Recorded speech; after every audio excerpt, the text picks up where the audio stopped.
Bonjour à tous et à toutes, il est 11 heures et bienvenue sur ce webinaire. Pour remettre dans l'ambiance et tout ça, vous pouvez poser vos questions en fait dans le chat ou même sur la section dédiée pour les questions-réponses. Au fur et à mesure, les gens vont entrer et nous allons donc entrer dans le vif du sujet. Déjà, merci à tous d'être présents aujourd'hui pour ce webinaire sur la thématique du marketing de l'émotion avec Gwen ici présente et avec son entreprise qui est Taxi Amaury.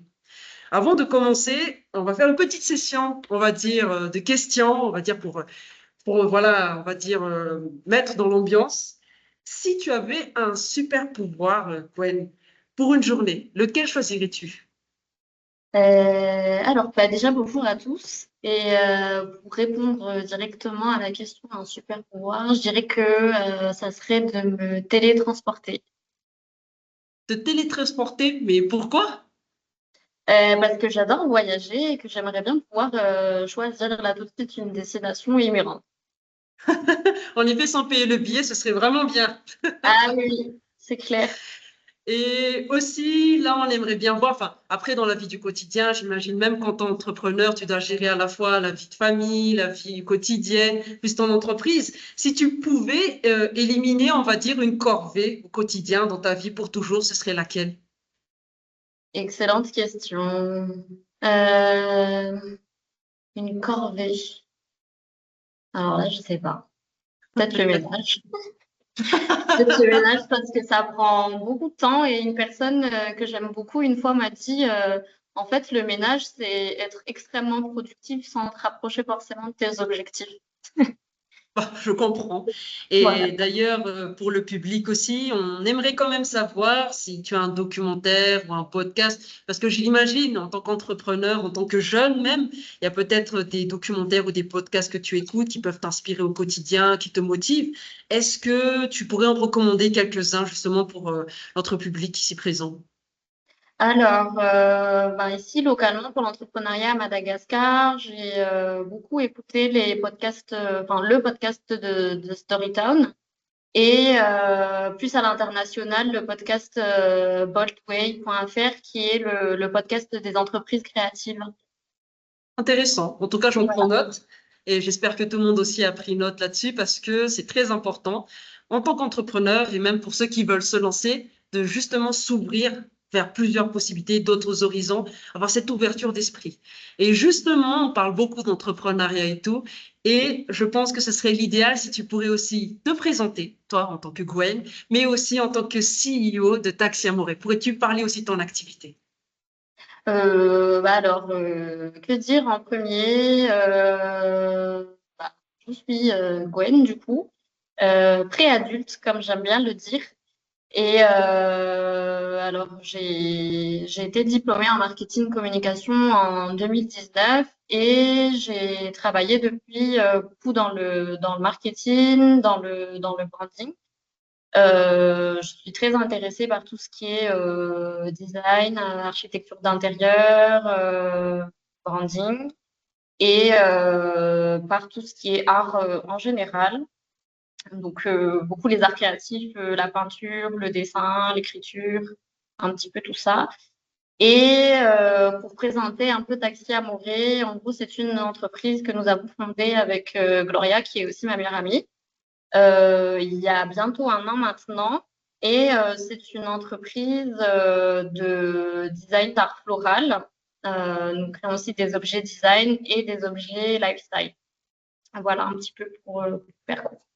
D'accord, c'est un background assez intéressant parce que tu pars dans un domaine très créatif, que ce soit Mhm, l'architecture, le design intérieur et tout, pour ensuite aller justement vers l'art floral, c'est comme ça qu'on pourrait dire. mhm. C'est bien ça. Et justement, c'est pourquoi Taxi Amouré du coup? Qui a eu l'idée parmi Gloria et toi? Et pourquoi vous êtes arrivés à ce niveau-là justement? Alors, au début, c'était pas aussi sérieux. C'est parti en fait de l'envie profonde de faire quelque chose ensemble. Parce qu'avant de créer Taxi Amoré, en fait, j'ai été à l'étranger pendant un an. Donc ensuite, quand je suis revenue, on s'est un peu retrouvées toutes les deux et on voulait vraiment faire quelque chose ensemble. On a une passion commune pour les fleurs Et moi, on va dire, pour pas tout dire, les fleurs, c'est un peu toute ma personnalité, on va dire. Et alors, quand je suis revenue, on s'est dit, est-ce qu'on ne ferait pas quelque chose ensemble? En fait, on a un background toutes les deux un peu d'entrepreneuriat et on aime bien faire des petits projets, des petits événements comme ça, enfin, des petits projets, des projets quand même assez conséquents parce que Gloria, son entreprise aussi, Chiari, c'est dans la poterie. Je ne sais pas si vous connaissez vite fait. Et Oui, on peut dire. voilà. Et du coup, ce qui s'est passé, c'est qu'on voulait surtout en fait créer un petit événement très mignon, très joli, qui rassemblerait un petit peu nos goûts et les produits que nous on aimerait bien voir exister. Donc ça n'avait pas commencé par les fleurs. On va en parler tout à l'heure, mais ça avait surtout commencé par l'idée d'un objet qu'on voudrait créer, et ça a été d'abord la bougie. Et ensuite, dans la foulée, pour créer l'événement, on s'est dit on devrait peut-être faire des petits bouquets parce que c'est ce qu'on aime bien faire ensemble. On avait été formés lors d'un atelier il y a quelques années avec une maison d'art floral de France qui était de passage à Madagascar. Et on avait fait l'atelier toutes les deux. Donc, c'est D'accord, à ce petit événement, on pourrait faire des bouquets. Et à partir de là, en fait, voilà, c'est d'accord. c'est un peu comme ça, on va dire. Je vois. En tout cas, ça a été une très bonne synergie entre vous deux, à ce que je Mhm, c'est vois et ça. ce que j'entends surtout. Mais juste une question, c'est d'où vient le nom Taxi Amoré? Parce que le nom n'indique pas justement ces compositions florales et tout ça, mais pourquoi le nom Taxi Amoré? Alors, c'est surtout, ça vient de l'esprit de ce qu'on voulait partager avec les fleurs. Euh, on s'est dit qu'avec les fleurs, en fait, on voulait faire part, ou en tout cas aider les gens à faire part de leurs émotions aux autres. Le nom n'avait absolument aucun lien avec le projet de base, mais quand on était en train de brainstormer un peu comment est-ce qu'on allait appeler le projet, on s'est dit on est à Tana, il y a un petit peu cet emblème où on prend aussi très souvent le taxi, elle et moi, comme c'est toutes les deux pas conduire. Et c'est un peu comme ça où Taxi Amoureux, c'est le véhicule de l'amour, tout simplement. D'accord. Ah, mais non, mais c'est assez poétique quand même le nom. Voilà. Et j'imagine aussi que ça se retrouve dans vos compositions. Et par rapport à ça, justement, le fait que ce soit à Tana, enfin, vous étiez à l'étranger, vous êtes revenu ici à Tana et tout ça, euh, qu'est-ce qui vous a convaincu, en fait, justement, d'entreprendre dans le commerce, on va dire, des bouquets, des fleurs et tout ça, sachant qu'il y a déjà quand même des, on va dire, des familles ou des entreprises qui existent depuis des années. Qu'est-ce qui vous Ouais. a convaincu, justement, à entreprendre dans ce domaine et à vous lancer, parce que ça fait déjà un an, Mhm. vous êtes toujours en activité, donc qu'est-ce qui vous a convaincu? Eh bien, en fait, je pense qu'on n'a pas tant que ça regardé autour de nous. On s'est juste pris de passion pour l'activité. Et comme l'événement était supposé être ponctuel au départ, et on s'est vraiment découvert une passion dans le développement en soi de Taxi Amoureux, qu'on a décidé de voir où est-ce que ça allait nous emmener en fait. Le slogan de Taxi Amoureux, c'est Driven by Love, porté par l'amour, qui rejoint en fait toute la partie, au final, le branding de Taxi Amoureux, mais ça s'est fait très naturellement. Et en fait, on l'a fait, on l'a fait de plus en plus sérieusement, mais on continue en fait d'être surpris par la portée du projet parce qu'on ne savait pas au début si ça allait fonctionner ou pas. Et en fait, on ne le savait pas, mais les gens en avaient besoin. Et même pour se remettre dans le contexte actuel que nous traversons dans le pays, on pensait que ça allait s'arrêter là parce qu'on n'est pas un produit, on va dire, prioritaire. Mais nos clients qui sont déjà là et de nouvelles personnes ont continué en fait de nous demander. Donc en fait, on continue jour après jour nous-mêmes d'être convaincus par le projet. En effet. Donc là-dessus, c'est vraiment, vous êtes convaincu par le projet et en soi, ça se ressent au final dans les activités puisque même les clients vont toujours vers vous, qu'importe le contexte. C'est vrai que la C'est ça. situation actuelle est assez tendue, mais au Mm. moins vous arrivez encore à générer justement des commandes, des chiffres Voilà. d'affaires et tout ça. c'est ça. Et c'est ce qui est plutôt bien, hein. Honnêtement, entre nous, c'est un secteur, je ne connais pas plus que ça. Je sais que pour les Mhm. fleurs, c'est voilà, enfin, là-bas ou là-bas. Mais en tout cas, c'est un domaine assez nouveau pour moi, personnellement, et je pense aussi pour ceux qui sont dans le webinaire, que comme quoi entreprendre, c'est pas forcément dans, on va dire, dans les secteurs habituels qu'on entend, que c'est Mhm. forcément dans l'agriculture, que c'est forcément dans la tech, qui est actuelle aussi, et aussi dans Mhm. d'autres secteurs, que même les plantes que l'on voit au quotidien peuvent Mhm. justement être un moyen d'entreprendre.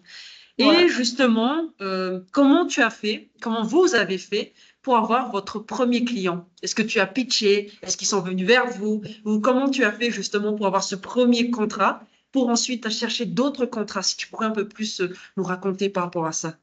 Mm. Alors, on a commencé, je pense, comme la plupart de ceux qui se lancent dans un projet, par se mettre sur les réseaux sociaux. On a commencé par teaser en fait l'activité et au début, en fait, on n'avait même pas encore de photos de nos produits ou quoi que ce soit. En fait, on a commencé par établir la marque et laisser tout doucement les personnes venir vers nous. Après, on a quand même relayé les premiers posts de Taxi Amoureux sur nos réseaux personnels.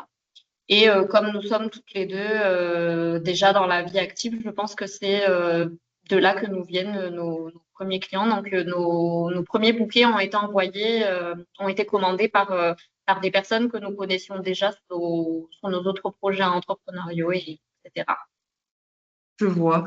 Et actuellement, est-ce que tu pourrais juste nous donner une fourchette, hein, bien sûr, c'est peut-être un secret de Polichinelle, mais une fourchette de ta base de clientèle en ce moment, après un an d'activité, vous êtes à combien de clients? Si tu pourrais un peu aussi décrire brièvement, si ça te convient, qui sont ces clients-là, et Mm. aussi si tu as des partenaires actuels avec qui vous travaillez justement pour développer un peu plus votre activité. Au niveau des clients, on doit avoir à peu près une dizaine, je pense, de clients qui sont, je vais dire entre guillemets, abonnés et en même temps, enfin, nous proposons des abonnements, donc on a des abonnés et on a des clients fréquents qui nous reviennent à peu près toutes les 2 semaines ou au moins une fois par mois, on va dire, des clients établis. Et puis, voilà, je pense pour ceux qu'on peut vraiment considérés comme convertis, je vais dire. Après, pour les partenaires, on a maintenant une équipe, on est 5, on va dire à peu près. On a des saisonniers et on a un chef de projet qui est bien chez nous en permanence. Et pour les partenaires, en fait, on est toujours en recherche de ceux qui peuvent nous aider à créer en fait nos produits. Après, D'accord. nous collaborons avec des agriculteurs pour la plantation des fleurs et depuis peu, nous avons réussi à développer notre propre petite plantation sur un terrain. Voilà, en Mais c'est gros. génial ça. Et enfin, je préfère demander, mais quand vous parlez justement de plantation, par rapport à ça, vous avez à peu près combien de types de fleurs ou comment ça fonctionne? Est-ce que c'est par rapport à la saison, la cueillette du jour? Parce qu'on a appris que tu composes en fait les bouquets par Ah, rapport à ça. Donc, du coup, ouais. tu as plusieurs, enfin, je sais pas comment on dit, des échantillons différents ou comment ça fonctionne? Alors effectivement, ça fonctionne par saisonnalité parce que on ne choisit pas ce que la nature produit. Donc, on reste au maximum dans les fleurs de saison et c'est ce qu'on essaye aussi de communiquer à nos clients. Et en fait, les bouquets vont s'adapter à la saison, aux fleurs qui sont disponibles actuellement. Parfois, on va avoir certaines variétés, parfois non. Et nos bouquets signatures, la plupart du temps, en fait, sont composés un peu par surprise pour les clients. Donc, c'est là où ils découvrent et s'ils nous suivent en fait à l'année, ils vont avoir des bouquets différents tout au long de l'année. Après, pour ce qui est de variétés, je ne saurais pas quantifier combien de variétés de fleurs on a. Mais en tout cas, on est très fiers de pouvoir mettre en valeur aussi, en tout cas, la flore qu'on a ici déjà en Tananarive et à Madagascar. Mhm. Parce que là, c'est vrai que d'un point de vue entrepreneurial, le fait de surtout, disons, entreprendre dans un domaine qui va fonctionner par saison, il y a quand même des Mhm. risques là-dessus. mais j'ai plus l'impression que vous arrivez à maîtriser ce risque-là. Et comment, est-ce que c'est par rapport aux différentes offres que vous proposez, par rapport au bouquet? Et si quelqu'un, par exemple, je sais pas, je dis comme ça, je veux une rose bleue du jour au lendemain, comme ça, est-ce que vous arriverez à satisfaire ce client-là ou c'est comment à peu près votre processus? Alors, pour les demandes un peu spéciales, on va dire qu'on va faire en sorte de donner aux clients ce qu'ils recherchent. Mais par contre, on va plus mettre en avant, en fait, ce qui est en saison, parce que c'est pour nous la meilleure façon de garantir, en fait, un bouquet euh, qui est au top de sa splendeur, en fait, aujourd'hui. Et en fait, nous, notre promesse, c'est de mettre en valeur au maximum chaque variété et chaque fleur. Et comme les fleurs offrent un message aussi, on va essayer d'adapter par rapport à la demande du client. Donc, on va l'interroger un petit peu sur le message qu'il veut faire passer, sur les palettes de couleurs, un peu sur les préférences. Et c'est des préférences qu'on va noter aussi tout au long où on accompagne le client. Mhm. Et j'imagine que c'est lors des événements, par exemple les fêtes, la Saint-Valentin, que les commandes doivent beaucoup exploser à ce moment-là. Mm. Et comment vous faites pour gérer, enfin, actuellement, Taxi Amouré, j'ai cru entendre que vous étiez 5. Et comment vous Mm. faites justement pour gérer toutes les commandes, surtout quand il y a les moments festifs? Parce que Mm. j'imagine que c'est beaucoup de commandes qui vont s'enchaîner avec les livraisons et tout. Donc, si tu pourrais aussi un peu plus nous raconter là-dessus. Alors, la gestion au niveau des gros événements, c'est là où l'équipe va demander un petit peu plus de saisonniers, plus de paires de mains pour nous accompagner. Et je pense que c'est une question vraiment d'organisation où en fait, on va organiser en amont les commandes. Et à ce moment-là, on va travailler un petit peu plus à la chaîne, mais toujours en gardant en fait l'intention dans nos créations parce que ça reste quand même ben, du fait main. Donc voilà un petit peu en gros, mais on va fonctionner avec un peu plus de paires de main à l'atelier. Ouais. Et en J'imagine que fait, on va avoir une équipe qui va être postée sur la composition, une équipe qui va être postée sur la gestion des livraisons, sur l'accueil aussi des clients et des demandes. Et puis, on va faire le point en équipe, en fait. Mm. Et Voilà. par rapport à tout ça, j'imagine qu'il y a quelqu'un qui gère vos réseaux sociaux ou bien c'est vous-même. Et comment vous faites? Quelle est la stratégie aussi derrière de communication? Alors, pour la communication, tout est fait in-house parce que, alors, le véritable cœur d'expertise de Gloria et moi, ça va être dans le marketing et dans le branding. Donc, on a un peu de chance de ce côté qu'on soit principalement positionné là-dessus. On va en fait émettre une stratégie à elle et à moi de ce qu'on veut raconter parce que c'est aussi une histoire qu'on raconte et qui s'écrit avec les personnes qui nous suivent dans cette aventure. Et en fait, la principale stratégie, en fait, c'est nous-mêmes de dire ce qu'on ressent par rapport à ce qu'on veut offrir, par rapport à ce qu'on veut transmettre aussi à notre communauté, parce qu'on a une communauté maintenant grandissante qu'on aime beaucoup et qui sont toujours au rendez-vous quand on a des choses à dire. Et la stratégie ben, de communication est gérée un petit peu par rapport à ça. On va se concerter maintenant aussi avec notre équipe sur ce qu'on ressent, sur qu'est-ce qu'on voudrait transmettre avec nos bouquets et nos produits, parce qu'au final, maintenant, on n'a pas, on a plus que les bouquets. Et voilà, en gros, en fait. Ben, Voilà, et au puis, film. il va y avoir une petite phase de production de contenu qu'on va faire Gloria et moi, puis des fois avec notre équipe, et puis voilà, en gros. Oui, je vois. Et au final, le marketing de l'émotion, c'est certes sur les réseaux sociaux, mais aussi à Mm. travers vos bouquets. Si je comprends bien la démarche et tout ça, ben voilà, même le nom et même dans l'activité, il y a quelque chose de poétique. C'est très Mm. métaphorique. Mais en tout cas, Oui. dans l'action, là, ça fait quand même 1 an que vous y êtes, vous arrivez à avoir des clients. C'est pas de façon ponctuelle, c'est même tout au long. Et même Mm. avec la situation actuelle, vous avez encore des clients, ce qui est Oui. vraiment admirable en soi, hein. Faut pas se le cacher là-dessus. Et justement, enfin, vous avez une équipe, vous êtes toutes les deux. Et comment vous faites pour vous départager? Et étant toutes les deux cofondatrices, comment faites-vous pour départager les tâches? Parce que j'imagine bien que vous avez la chance déjà d'être deux à travailler sur ce projet initialement, plus vos collaborateurs. Mais comment vous faites pour vous départager? Comment vous faites pour prendre des décisions et tout? Alors en ce moment et depuis un petit temps maintenant, Gloria va être positionnée sur tout ce qui est en majeure partie stratégie et on va dire l'aspect un peu plus business. Et moi, comme je suis sur place à l'atelier, je vais gérer un petit peu tout ce qui est plus opérationnel. Et après, on va se partager tout ce qui est direction artistique, mais en fait, on est en contact permanent et on se concerte toutes les deux pour à peu près chaque décision, en fait.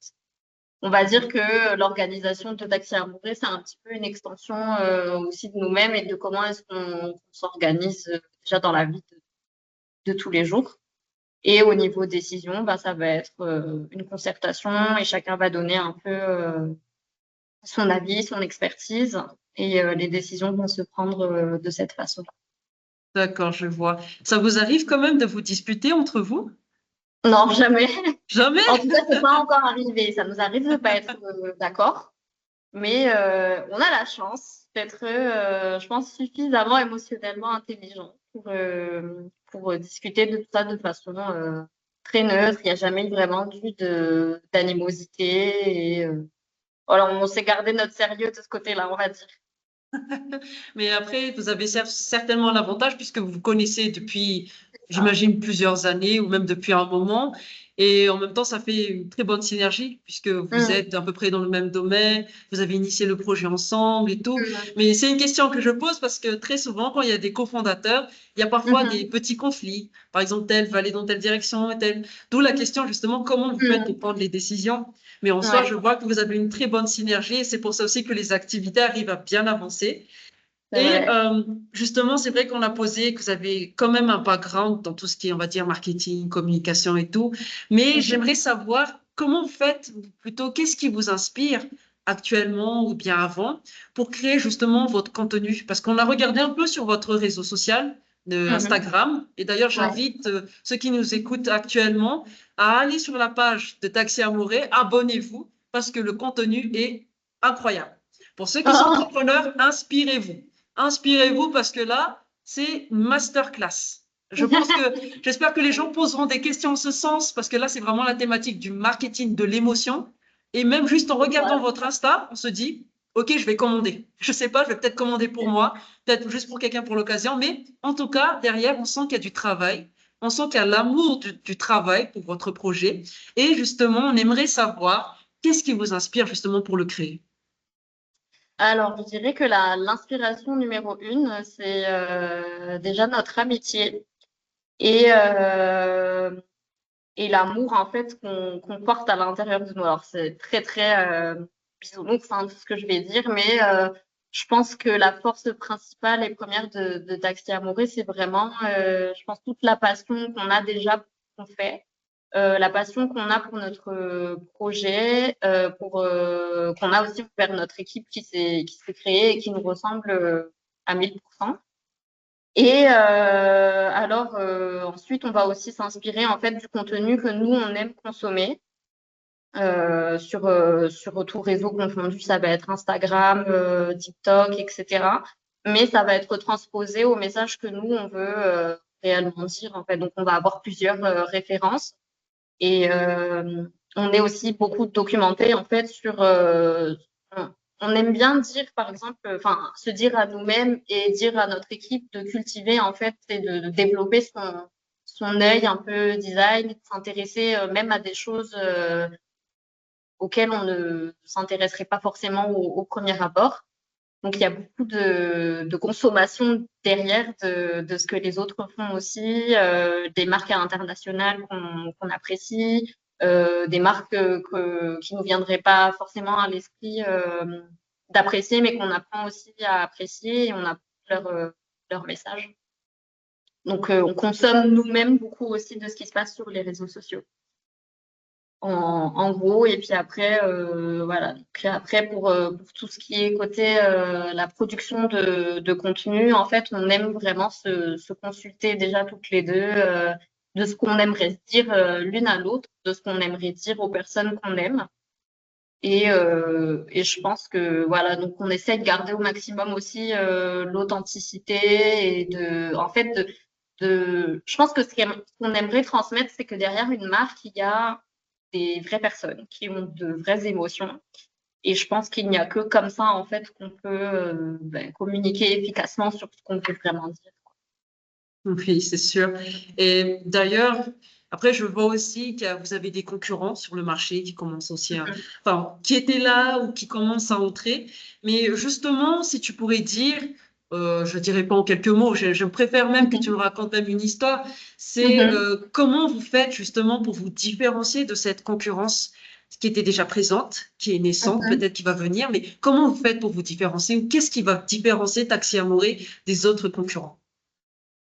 Je dirais que peut-être on va vraiment pousser dans le détail dans ce qu'on va.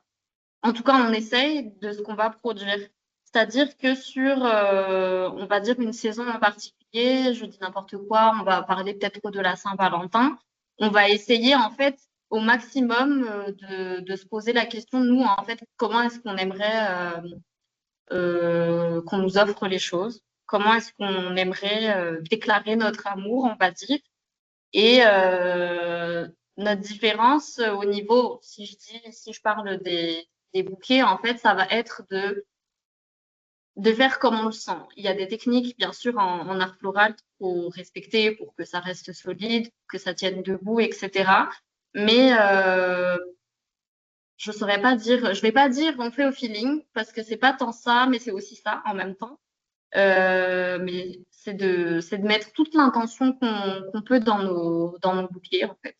Tout simplement, de pas essayer de faire des choses un peu trop symétriques, un peu trop scolaires. On va essayer aussi de regarder dans les variétés de fleurs quelque chose qui va nous faire, qui va nous surprendre ou quelque chose qui va nous faire ressentir quelque chose. Après, il y a les classiques, on va parler des roses, on va parler des marguerites, et nous, on va essayer en fait de voir la beauté chez d'autres variétés aussi et de les mettre en valeur au maximum.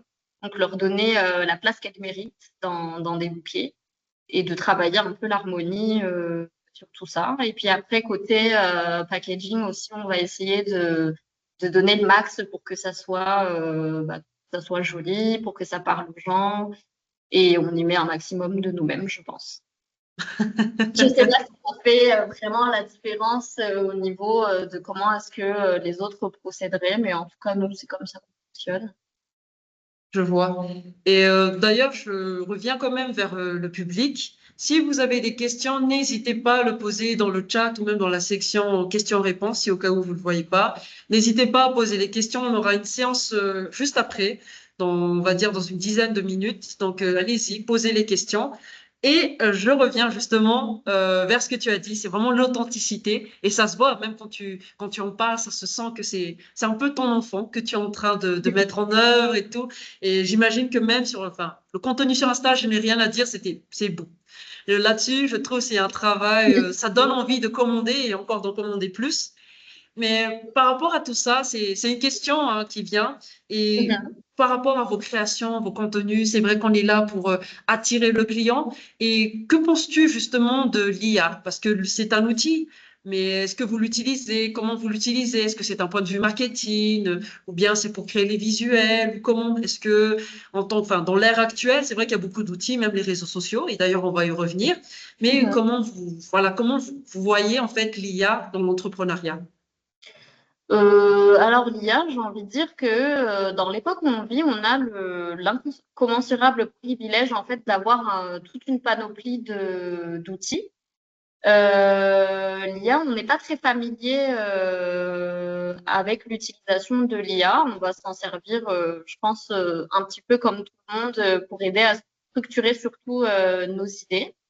Moi, je fais partie de la team un peu plus art traditionnel, on va dire parce que on fait de la peinture et on fait du dessin et on aime en fait réellement sentir la matière, mais on n'est pas contre l'exploration de nouveaux outils.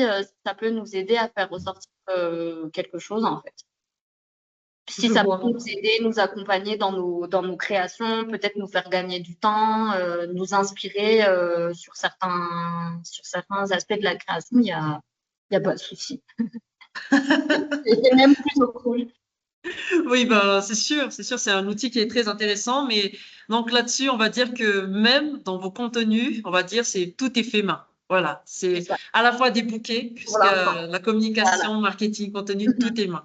Voilà, C'est c'est ça. vraiment fait par l'humain, quoi. Mm. Oui, et justement, enfin, sur cet aspect d'humain, j'imagine que pour vos commandes, vous avez dû avoir, je veux dire, des commandes assez particulières ou même qui t'a marqué l'esprit. Est-ce que tu as des anecdotes à nous raconter? Des anecdotes. Pour nos créations, on va dire, on nous a pas demandé des choses trop folles jusqu'à maintenant. Mais par contre, ce qui surprend souvent, c'est dans ce que nos clients vont nous demander d'écrire dans les petites cartes qui accompagnent le bouquet.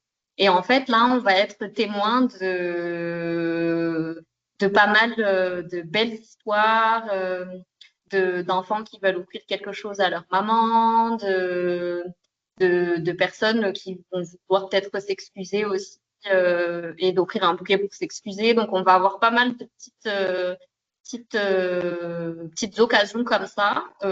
Parfois, on s'attend pas forcément à l'occasion, mais en tout cas, ce que je peux dire, c'est que on est très, très, très, très, très souvent ému par les intentions des gens. Et on est très, très fiers de pouvoir être messager de ces intentions-là. Je vois. Parce qu'en Voilà. effet, c'est des gens, c'est chacun, c'est des particuliers, ce sont des humains, chacun son histoire, et vous contribuez en fait à ces histoires-là. Parce que Voilà. là-dessus, tu viens de me dire, il y a des gens qui s'excusent. Je ne veux pas Mhm. entrer dans les détails, mais j'imagine qu'il y avait des disputes de couple, peut-être. Il y avait Ouais, ça aussi arrive. peut-être des demandes en mariage et tous ces éléments-là. D'où le fait que le marketing de l'émotion, pour vous, c'est vraiment centré sur l'humain. En soi, C'est c'est ça. vraiment l'humain, par rapport à votre histoire à vous, mais aussi par rapport à vos clients. Et C'est ça. si je me trompe pas, c'est ce qui fait qu'ils sont assez fidélisés, en fait, par rapport à vos activités. Oui, il y a une bonne partie qui nous font effectivement confiance sur le fait de faire des jolis bouquets, mais aussi par rapport à ça qu'on puisse vraiment transmettre sans qu'ils aient vraiment à à mettre les mots là-dessus en fait, parce qu'on sait qu'il y a un bon nombre de personnes qui ne sont pas forcément à l'aise avec les mots pour pouvoir dire quelque chose. Et je pense que nous, notre promesse, c'est de pouvoir les accompagner. Voilà, dans ce mode d'expression, j'ai envie de dire au final. Je vois. Et ben, c'est ça justement, parce qu'il y avait une question justement que je voulais poser depuis, c'est Mhm. que certes, il y a aussi les bouquets, donc les offres que tu proposes, enfin que vous proposez, mais en même temps, est-ce que vous avez diversifié? Je veux dire, très souvent, en fait, de ce que je vois surtout à l'étranger, c'est que on peut Mhm. offrir un bouquet, mais derrière, Ouais. en fait, il y a d'autres packages en plus. Ça peut être des sucreries, des petites douceurs, accompagnées d'une bouteille de vin. Enfin, je sais, Mhm. je demande beaucoup de choses, mais Ouais. est-ce que vous diversifiez? Parce que ça, c'est déjà la première question. Mais aussi, comment Ouais. vous faites aussi pour les fidéliser, à part le fait Mhm. que c'est vrai que l'émotion qui est derrière, mais je pense aussi que vous avez un moyen aussi pour les fidéliser. Oui. Alors, au niveau de la diversification, on va dire les produits accessoires ne font pas, on va dire, explicitement partie de nos offres de base parce que on aimerait bien, notre vision, ça serait aussi de pousser un petit peu la recherche dans l'art d'offrir et de centrer nos produits sur des moments du quotidien et sur des émotions qu'on aimerait percevoir aussi au quotidien. Après, quand on nous demande, on essaye de mettre en œuvre ce qu'il faut pour pouvoir, par exemple, offrir un petit chocolat à côté qui n'est pas forcément intégré à l'offre, mais avec un service en plus, on va dire, si notre client trouve que c'est réellement nécessaire. Après, on est dans le développement de produits parce que, comme je disais au tout début, en fait, Taxi Amoré n'a jamais eu que pour seule vocation de faire des fleurs. On fera aussi les autres volets du projet qui sont les objets design et les objets lifestyle. Et donc, quand on a lancé Taxi Amoré, on avait les bouquets, on avait déjà aussi les bougies et on avait, en fait, pour chaque volet projet, on avait déjà un produit. On a été découvert pour les bouquets, mais on a ces autres offres-là qui sont à côté. D'accord, je vois. Et parce que en fait, cette question aussi, c'est que on a vu en fait que vous avez récemment justement vos propres bougies. Mhm. Et c'était quoi la ligne conductrice justement qui a amené en fait à cette nouvelle création? Je sais qu'il y a un petit bout de réponse déjà ce que tu as dit Mhm. initié initialement, mais si tu pourrais en parler un peu plus en détail par rapport à ça. Mm. Alors, les bougies, en tout cas, les objets design et les objets lifestyle viennent de nos constats personnels de ce qu'on aimerait vraiment voir exister en fait sur le marché d'un objet nous qu'on aimerait avoir chez nous. La bougie, c'est un objet en fait de design d'intérieur, un élément de design d'intérieur que nous déjà on aime. Après, ce qui a été la ligne directrice de la création de nos bougies à nous, ça a été de recréer un moment ou un souvenir dans la journée ou en tout cas dans le quotidien d'une personne. Donc en fait, nos premières bougies sont déclinées en deux senteurs. On a le 4 heures qui est la bougie gourmande, vanille, et Garden Amoré qui est la bougie florale. Donc après, l'écrin un petit peu de la bougie est fait en bouteille recyclée parce qu'on a trouvé ça très joli, parce que voilà, on a poussé un peu la recherche côté design, plus esthétique. Et la création de la fragrance a été faite chez nous aussi avec ce qu'on voudrait recréer comme moment en fait quand on allume la bougie. Et voilà, la bougie pour la symbolique, ça éclaire, ça donne de la chaleur.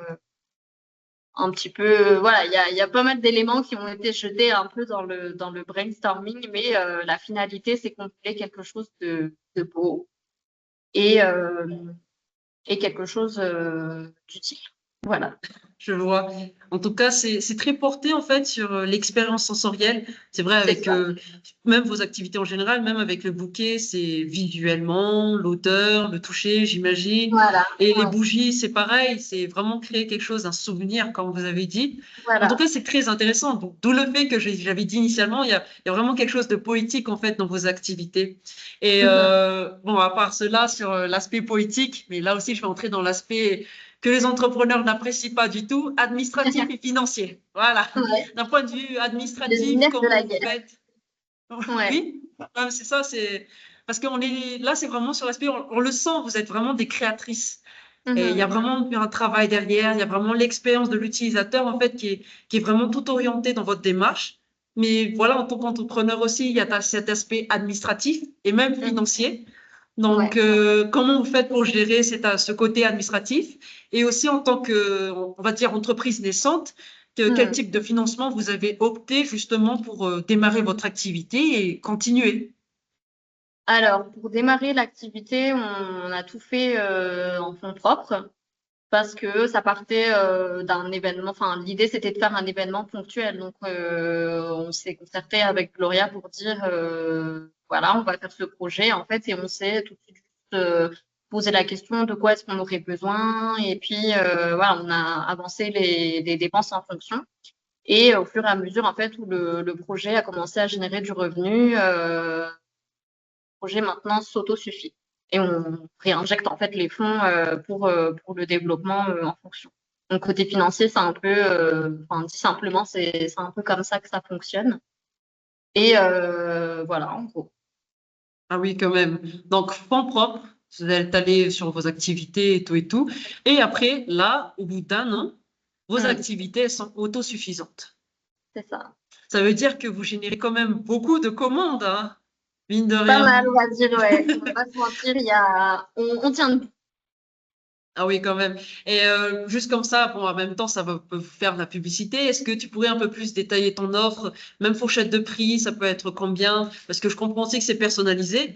Donc, si tu peux Hmm. donner des fourchettes de prix aussi pour orienter en fait notre public présent aujourd'hui, comment tu fixes tes prix? Parce que j'imagine c'est pas au feeling. Si c'est ça, Oui, c'est sûr. ce serait C'est pas certain. possible que vous soyez, voilà, que vous soyez assez autonome d'un point de vue financier actuellement. Donc, comment Ça. vous faites pour fixer les prix et tout? Alors, pour nos bouquets signature, je pense que comme tout produit, on va avoir un coût de revient et un prix de vente. Donc voilà, mais simplement c'est comme ça. On a ajouté récemment le bouquet mini à notre carte, donc on a un menu fixe hein, pour les bouquets signatures. Comme ils sont composés avec du coup la cueillette du jour, on a donc un barème. Et notre bouquet mini est à 60 millariats. On a notre bouquet médium à 98 millariats et notre bouquet premium à 130 millariats. Donc voilà pour ce qui est des bouquets signatures. Après, pour aller plus en plus vers la personnalisation, on va y mettre des devis et pour tout ce qui est projet un peu plus événementiel, mariage, etc. On fait aussi également de l'art floral sur Tablescape. Donc, on va faire la déco de table pour certains événements, des tablés en fait. Donc, décorer les tables pour certains événements et ça peut aller beaucoup plus loin sur des plus gros projets où en fait ça va être plus sur devis. Voilà, en gros. D'accord. En tout cas, c'est vraiment assez diversifié parce que tout au long, même au début de l'interview, on comprend en fait votre démarche derrière. Ouais.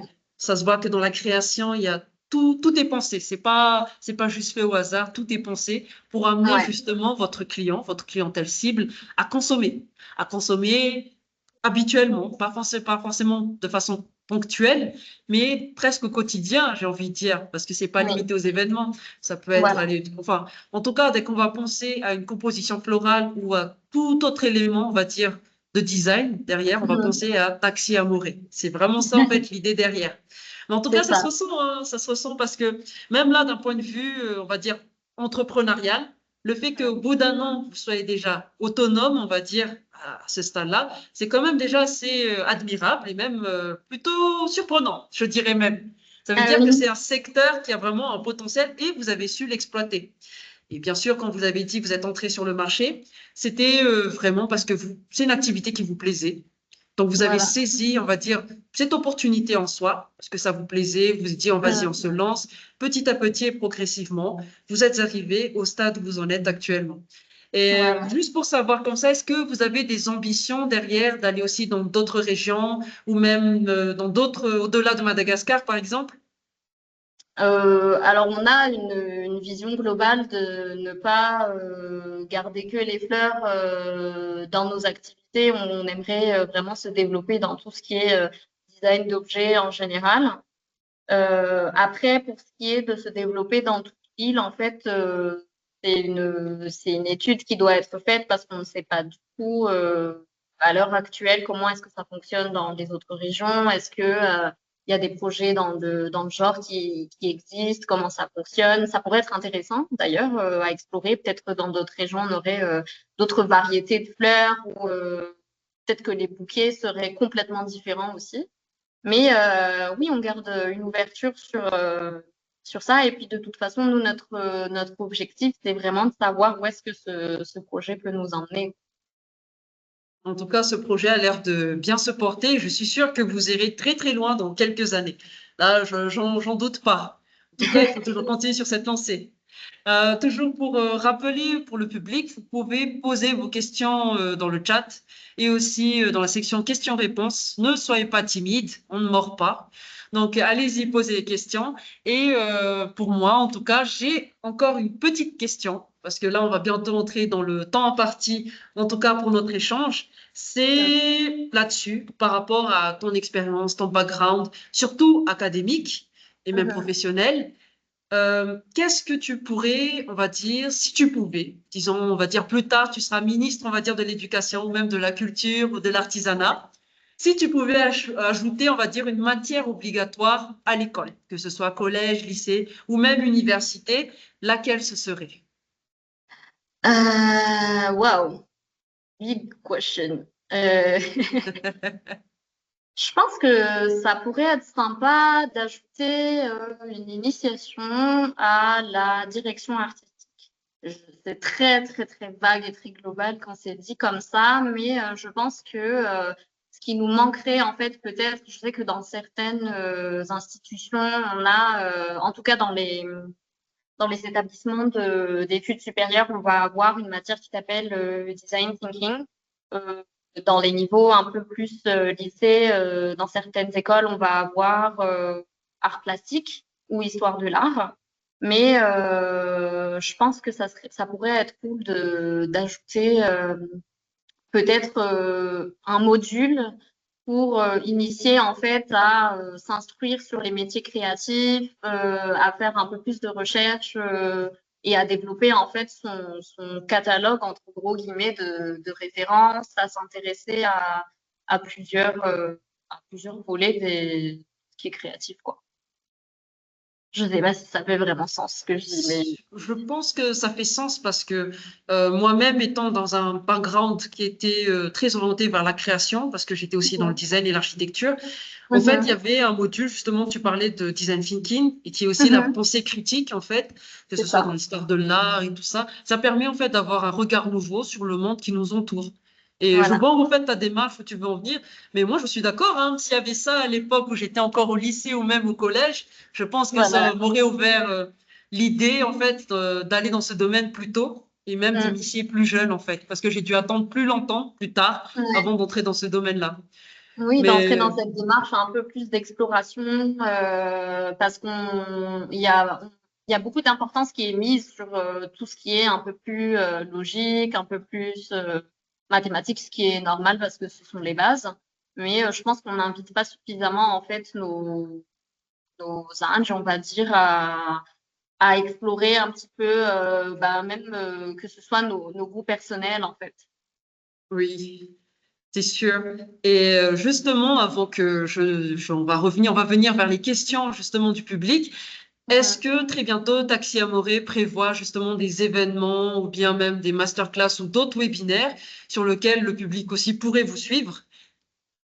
Alors, webinaire ou masterclass, je ne sais pas.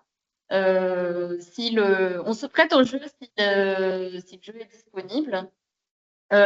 Mais en tout cas, pas trop spoiler. Taxi Amouré aura un an très bientôt, donc en décembre. Je peux pas en dire plus pour l'instant, mais il y aura peut-être quelque chose. Voilà. Ok, non mais c'est bien. Écoutez, moi joyeux anniversaire d'avance pour Taxi Amoré. Donc maintenant, on va rentrer sur les questions du public. On a une question de Prudoria. Comment Mhm, ramener les gens dans cette histoire en soi? Je m'explique. Le produit est très bien et intéressant, je trouve, mais ça fait aussi niche. Comme mhm. quoi, c'est pas tout le monde qui sont adeptes des fleurs, mais peut-être aussi que c'est là le défi. Pour étendre la clientèle, comment les faire changer d'avis sur le produit? Là, en effet, c'est une question très pertinente. C'est vrai. J'en reviens un petit peu, je pense, à notre vision des choses où il y a beaucoup d'entreprises en fait qui mettent en avant le fait d'offrir en fait, je pense que en termes général, on essaye de vendre le produit comme comment dire, juste on essaye de vendre le produit, mais de notre côté, on essaye de mettre un point d'honneur sur vendre le message. Pourquoi est-ce qu'on fait ce qu'on fait? De communiquer sur pourquoi est-ce que nous on aime faire notre métier, qu'est-ce que les fleurs représentent qu'est-ce que les fleurs représentent pour nous déjà dans l'équipe et qu'est-ce qu'on pourrait en fait dire aussi sur les fleurs à quelqu'un qui n'aime pas forcément les fleurs ou quelqu'un qui ne pensait pas forcément des fleurs en fait. On voit sur les réseaux sociaux quand on parle des fleurs des personnes par exemple qui disent mais ce sont juste des fleurs, elles vont faner demain. Est-ce que c'est pas mieux d'offrir quelque chose de plus durable? Et là, on va venir expliquer en fait pourquoi les fleurs, pour nous, parce que c'est la meilleure représentation du moment présent. C'est la meilleure façon de s'ancrer dans le moment présent et d'en prendre soin. Donc nous, c'est notre message principal. Et c'est vrai que ça peut faire niche, mais en fait, le but, c'est de propager un peu ce message en fait. Oui, je vois ça. Et justement, même dans les questions-réponses, il y a aussi une question en fait qui va rejoindre à peu près cette première question. Mhm. C'était apparemment à Madagascar, on n'a pas encore cette culture de jardin comme à Versailles ou dans d'autres grandes villes, on va dire, surtout dans Mhm. l'hémisphère nord. Alors, il y a quelques grandes entreprises, administrations en soi, mais selon toi, selon vous, qu'est-ce qui fait qu'on soit toujours à ce stade ici à Madagascar de, on va dire que bon, les jardins et tout, c'est pas vraiment la priorité et tout ça. Mhm. Et est-ce que on n'est pas encore un besoin, enfin, au stade actuel de la situation et tout ça. Est-ce que c'est vraiment un besoin nécessaire pour les Malgaches? Et est-ce qu'il y a des gens qui sont justement prêts, on va dire, à payer ces services? Mhm. Selon toi, ou est-ce ou bien non? Comment, qu'est-ce que toi tu en penses par rapport à ça? Alors, moi, je dirais que c'est une question de sensibilisation. Qui est-ce qui sont en fait sensibles aux fleurs, à l'esthétique en général et au rendu final que ça peut avoir d'avoir un jardin chez soi. Il y a une citation d'Henri Matisse qui dit: «Il y a des fleurs partout, à qui peut bien les voir?» Et je pense que ce qui est cool, c'est de pouvoir présenter, de pouvoir on va dire, mettre en lumière les fleurs aux yeux de ceux qui ne peuvent pas encore le voir. C'est d'ailleurs la surprise de ceux qui reçoivent un bouquet, qui ne s'attendaient pas forcément à ce que quelque chose d'au final assez «simple» entre guillemets puisse procurer autant d'émotions.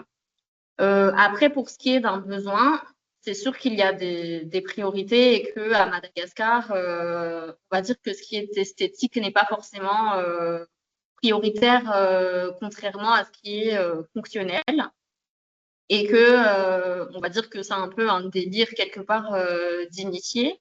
Mais justement, nous, on essaye de montrer, c'est que c'est plutôt, on va dire, c'est assez simple, c'est juste qu'on ne le sait pas encore. Voilà. Je vois en effet. Donc, en soi, on va dire que l'initiative, si disons, on va aller sur un aspect d'urbanisme, parce que là, c'est vrai, Mhm. c'était de individu, ça veut dire dans le jardin de chacun pour soi et tout, mais si c'est une Voilà. portée d'urbanisme, Mhm. l'initiative devrait être lancée par qui, selon toi? Est-ce que à la fois le public, à la fois le privé, ou comment, selon toi, ça peut être quoi la stratégie à adopter? Je pense que l'initiative peuvent venir de ceux chez qui le désir est déjà naissant, c'est-à-dire que nous, on est sensible aux fleurs parce qu'on aime ça et on essaye d'être, on va dire, audacieux dans notre manière de le présenter et de défendre au maximum l'importance, on va dire, des fleurs et de ce que ça peut avoir, la place que ça peut avoir, même si c'est une toute petite place. On a vu, par exemple, pendant les manifestations, un symbole maintenant aussi de la manifestation Mhm. où les manifestants sont venus avec des fleurs finalement pour dire nous ne sommes armés que de l'amour qu'on porte à notre patrie en fait. Oui, j'ai vu aussi cette image-là qui était assez forte, d'où Ouais, justement les questions de symbolique aussi derrière. c'est Et ça. toujours les questions du public, du coup, par rapport à votre expérience, est-ce que vous inciterez encore des jeunes à entreprendre dans l'art floral? Si oui, quelle innovation y apporter? Alors oui, parce que on n'a jamais assez, en fait, je pense, de personnes, ou en tout cas on n'a jamais assez de personnes qui sont là pour embellir. Nous, notre objectif principal, c'est d'embellir le quotidien, c'est d'embellir un petit peu bah, la vie, que ce soit individuellement ou celle des autres. Je pense que l'innovation à apporter, comme on peut le constater, c'est que toutes les entreprises d'art floral ne se ressemblent pas. Et comme dans tous les projets, que ce soit art floral ou autre, le, le projet parlera forcément et sera forcément différent si tu l'exprimes de ta manière à toi. Je Donc, je vois, parle oui. en termes d'individu, c'est en fait, je peux faire une énième marque de ceci ou de cela, mais ça sera ta marque à toi parce que ça sera ton message et ça sera ta voix. Donc oui, j'encourage tous ceux en fait qui ont le cœur de mettre en place et de matérialiser un projet, à le faire de la manière la plus authentique possible. Et en fait, il faut se convaincre déjà soi-même de ce qu'on met sur le marché, je pense, à mon sens, avant de pouvoir convaincre les autres. C'est sûr. En tout cas, c'est un message fort aussi que tu envoies là. Et j'espère que tout le monde dans le chat aussi prendra note. Bah, écoute, je pense que tu as poussé aussi peut-être tes futurs concurrents, mais au moins le marché va s'ouvrir aussi. Nous avons aussi une question de Fnoun, donc je vais le lire. Rebonjour tout le monde et merci à Nexta, mais aussi à Madame Gwenaël pour ce webinaire, car ça nous pousse toujours d'aller en avant dans ce domaine de l'entrepreneuriat. Sa question est donc, quels critères permettent de déterminer qu'une publication mérite d'être promue via une publicité sponsorisée sur les réseaux sociaux? Et dans le cas où on ne dispose pas des moyens nécessaires pour sponsoriser une publication, comment peut-on rendre un post suffisamment interactif et engageant pour attirer l'attention du public de manière organique? Alors, la question de l'engagement dans la stratégie, on va dire, digitale, ça va être en fait de se poser la question à qui est-ce qu'on veut s'adresser et qu'est-ce que ce public-là, quel genre de contenu en fait ce public-là consomme. Et en fait, d'axer les mots-clés ou les messages clés dans la réponse de cette question.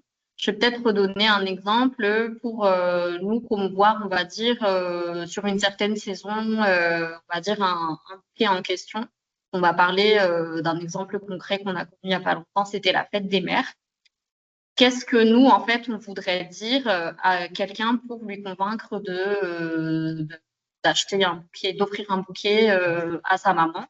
Et le message clé, ça va être ça, en fait. C'est est-ce que tu veux célébrer, par exemple, la douceur ou la reconnaissance que tu as pour ta maman? Et ça va être, en fait, de faire au plus simple, mais un message qualitatif. Parce que, bon, pro type, les gens n'aiment pas lire. Donc, ils vont, en fait, trouver un mot-clé, ou en tout cas, dans la recherche, ils vont chercher, comme ici à Madagascar, on prend Facebook comme un moteur de recherche. Et ben, ça va être tout simplement par rapport à comment est-ce que tu voudrais en fait qu'on te trouve sur la plateforme. Donc l'usage de mots-clés, on va dire. Oui, en effet. Et justement, la question, donc, selon toi, comment savoir si une publication devait être boostée, sponsorisée? Ce serait quoi, en fait? Après, je sais pas, hein, c'est comment vous faites justement chez Taxi Amoré? Nous, on évalue par rapport en fait par rapport à ceux qui nous suivent déjà. Est-ce que pour un message donné, est-ce que le message est susceptible de ne pas être vu par ceux qu'on voudrait cibler, on va dire. Et je pense qu'on évalue un peu par rapport à ça, mais en termes généraux, nous, on pousse, on va dire, une publication quand on a besoin d'un public un peu plus large que ceux qui nous suivent déjà. Donc, c'est un peu ça le critère, en tout cas, de notre côté. Je vois. Et on a aussi, là, ben, du coup, ils sont plus du tout timides, hein, on est bombardé de questions. Donc là, on a une nouvelle question, c'est d'où vous est venue l'idée de marier une stratégie digitale à l'une des activités les plus anciennes au monde, l'art floral? Merci. Alors, la stratégie digitale, parce que on va dire, la distribution physique n'était pas forcément ce qui était plus pratique pour nous dans un premier temps.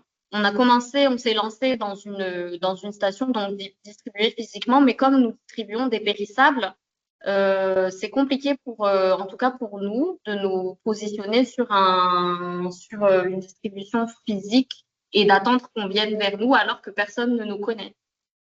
Donc, il a été primordial de faire la promotion dans un premier temps pour qu'on nous découvre sur les réseaux, pour que les gens puissent venir vers nous. Je vois. Bon, bah oui, en effet, il faut quand même aller avec l'air du temps. Il faut suivre par Voilà, rapport à l'air du temps et il faut utiliser les outils à disposition. Donc, justement, on avait c'est ça. initié la discussion en amont et nous avons une nouvelle question de MTF. Merci pour cette belle présentation. Pourriez-vous dire quelles sont les étapes clés à suivre pour développer un nouveau produit de manière structurée et à l'attente des clients? Alors nous, ça va être plutôt push parce que le projet Taxi Amoré, c'est avant tout, et en toute conscience de ce qui se passe sur le marché, c'était de mettre en œuvre des produits que nous, on voulait voir exister. Donc c'était l'intention première, en sachant aussi que on peut pas être les seuls à vouloir qu'un produit existe. Donc, les étapes clés, on va dire, c'est on a été sur la réflexion du projet, du produit qu'on voulait mettre sur le marché.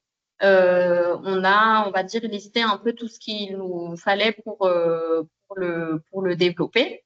Le point d'honneur chez nous, ça a été on le fait bien ou on ne le fait pas.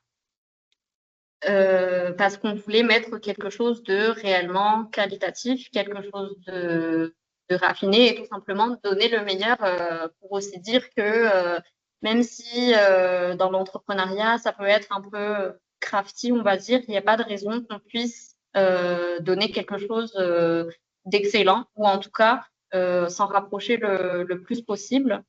Donc, on a listé un petit peu tout ce dont on aurait besoin. On a fait des recherches sur toutes les matières premières existantes localement. Et on a lancé en fait des phases de tests et des prototypes. Et en fait, on a testé jusqu'à ce qu'on puisse obtenir le produit idéal.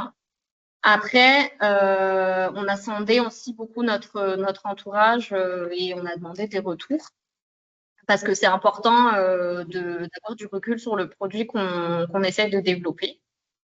Voilà, donc, et après, on s'est dit go. Voilà. Non, mais c'est déjà assez clair, même dans l'approche. Et justement, ça rejoint aussi la question que je suis en train de lire. Bonjour, ma question serait, est-ce que le développement actuel de Taxi Amoré et le stade où vous en êtes aujourd'hui résulte d'une vision claire et planifiée de sa création, ou bien l'entreprise s'est construite de manière plus spontanée au fil des opportunités? Merci, c'est une question de Balsou. Ok, donc on va dire que le tout début, c'était de manière spontanée, mais une fois on a structuré en fait ce qu'on voulait offrir, on s'est mis dans une quête d'améliorer, de pousser notre offre au maximum et pour l'améliorer avant de développer autre chose. Donc, je pense que notre développement actuel, c'est aussi une résultante d'une discipline et d'une constance dans notre offre. D'accord. Donc, un peu, globalement, c'est un peu comme ça. Et puis après, en fait, au fur et à mesure, on sait qu'on maîtrise un produit, qu'il est lancé sur le marché et que c'est qu'il peut subsister, on va dire, on va se lancer dans d'autres réflexions pour rester aussi dans ce processus créatif qui nous anime. En tout cas, en tout cas, ça se voit qu'au fur et à mesure, c'est vrai, c'était peut-être basé sur, on va dire, entre guillemets, le feeling, mais au fur et à Voilà, mesure que vous avez avancé, ça s'est construit. C'est une c'est ça. structuration, en fait, qui se met en place et tout. Mais voilà, que comme quoi, on n'est pas obligé d'attendre, même pour ceux qui étaient là avant le précédent webinaire, on n'est pas obligé d'attendre le moment parfait. Il n'y en aura jamais de moment parfait pour C'est se ça. lancer. Là où vous Ouais. êtes lancé, vous avez dit, bon, on y va et tout, puis on verra au fur et à mesure. Mais en tout cas, Je c'est pense un que parcours assez riche, hein. oui, c'est parti d'une intention et d'une envie très, très forte. Donc, moi, si j'avais vraiment un message à faire passer, c'est en fait, écoutez-vous. Écoutez votre envie et testez. Tester et au pire, même si ça va pas être lancé sur le marché, eh ben, vous vous retrouverez avec quelque chose que vous avez créé de vous-même et c'est quelque chose que vous pouvez tenir dans vos mains. Et je pense que ça s'est fait pour nous, en tout cas plus ou moins naturellement, au fur et à mesure où on a eu un petit peu le courage d'y aller, je pense. D'accord. Mais en effet, c'est ça l'aventure entrepreneuriale, hein. Si c'était facile, là, bien sûr, tout le monde en parlerait, mais en tout cas, c'est voilà, c'est des choses qui se mettent en place au fur et à mesure. Il faut le tester, comme tu as dit, et il n'y a pas de honte à se dire, OK, ça n'a pas marché, il y a encore moyen de Voilà, rebondir là-dessus. exactement. En tout cas, merci pour cette belle présentation. On va pas se mentir. Ça motive et j'espère que même pour le public, ça vous motive encore plus à vous lancer dans l'entrepreneuriat et même dans des secteurs qu'on pensait pas que voilà, il y a plusieurs possibilités derrière. Donc, lancez-vous. Et sur ce mot de la fin, en tout cas, je te remercie, Gwen, pour cette intervention Merci et à à très toi bientôt, en tout cas. et merci Et à pour tout tout le le monde, monde. bien sûr, suivez la page de Taxi Amoré. Merci. Merci à toi. Au revoir et à très bientôt. Bye.